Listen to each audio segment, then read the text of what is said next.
Before we do our draft on September 4th, I highly recommend that you take a few minutes out of your day before then and jump into a mock draft to just kind of get a feel for how things work.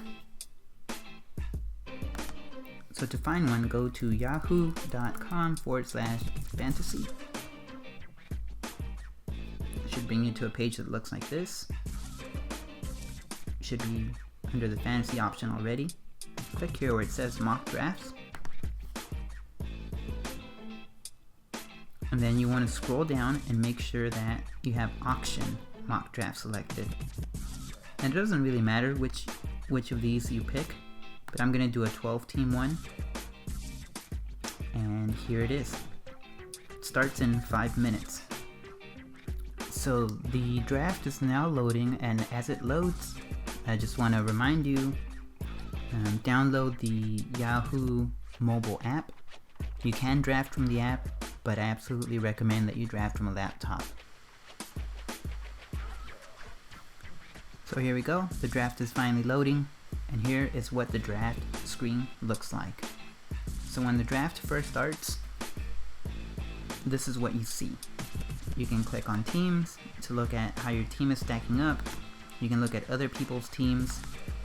You can look at what's happening, who's drafted what position, standings, but what you're most going to be using is this players tab. And so what happens is each person, and I'm first this time, each person will nominate a player for the auction. You have 30 seconds to nominate, and you can pick, whether you want to nominate quarterback, and here's a list of quarterback, wide receivers, all players. It could be someone that you want to draft, or it could be someone that you want somebody else to pay for. So I'm going to nominate Drew Brees, so I'm nominating him. So he's been nominated. I've picked him for the draft. Now everyone gets an opportunity to bid for him, and it looks like somebody already bid $22, this guy Chad. If I want him, I could bid $23, or enter a higher number. If you recall, we had our cheat sheet, so if I look at that, Drew Brees is at $21. I don't want to pay for him. So I'll let time run out. Nobody else is going to bid. Alright, and this guy Chad drafted Drew Brees for $22. And our starting budget, I should have mentioned that first, our starting budget is $200. You can click on max to see what the max somebody can bid on a player is. And Chad's left with $165 for his max bid. Average bids, but really, max your total budget is what you want to look at. So here we can see that Chad drafted that QB, so he's got that one here. And right now, this guy V-Rock, he nominated Antonio Brown, which is a wide receiver, and he's currently at $66. Our cheat sheet says this guy's really good, and you could theoretically pay up to $74 for him. So I'm gonna go ahead and bid 67. So I've put in a bid for him, and if the time runs out, I'll get him on my team. Now you can take all sorts of strategies here. You could spend a lot of your money on 2 or 3 or 4 really good players, or you can let other people spend all their money and then have a decent budget for middle tier players, or you can try to wait and get some value at the very end. Whatever approach you take, you gotta be careful. If you draft all the good players, or 2 to 3 good players, you're not left with much money for good deals later on. If you wait to draft players in the middle or the end of the auction, you might miss out on some really good deals, and you might just end up with a very lackluster team. So, just look at your list and figure out who you want. That's my recommendation, and bid for that player. So in a nutshell, that's what a fantasy auction looks like, what you're seeing here.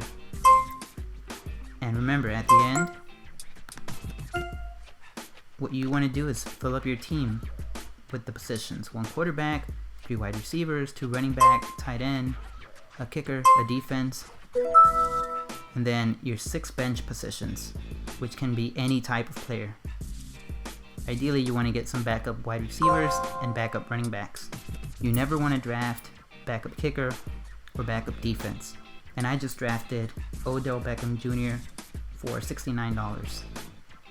And looking at my cheat sheet, I overpaid maybe a little bit, but I really like the guy, so it doesn't matter. And Yahoo will also give you their projected values and average cost here, which could be very different.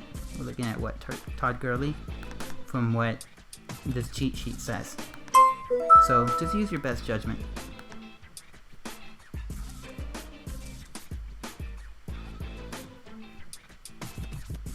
Alright, so I'm just going to continue drafting. Draft results show players who have already drafted. I've drafted 1 wide receiver, this guy drafted 1 wide receiver, this guy drafted 1 running back. And this tab is useful because you know if people have already drafted many QBs, if you nominate a QB later, it's likely that he may be a bargain. He may be cheaper.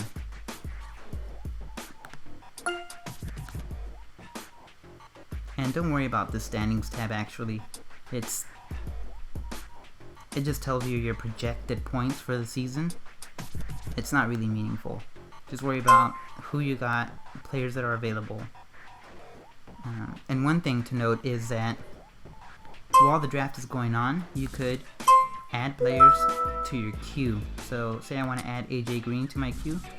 I'll click on here, add to my queue, and now he's up here in this queue. And these could be players that you want to draft or players that you want to nominate.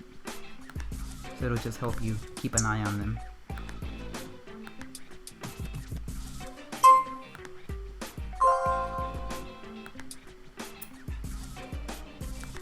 Also, when you're looking at players, you can sort.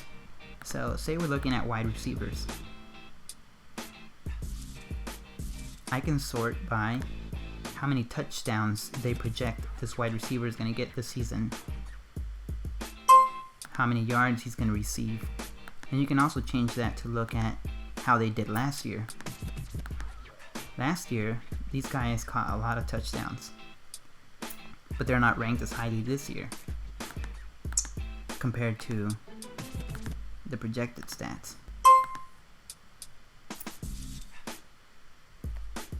But I added them to my queue because I want them. And then I'll just continue to do this until I've completed the draft.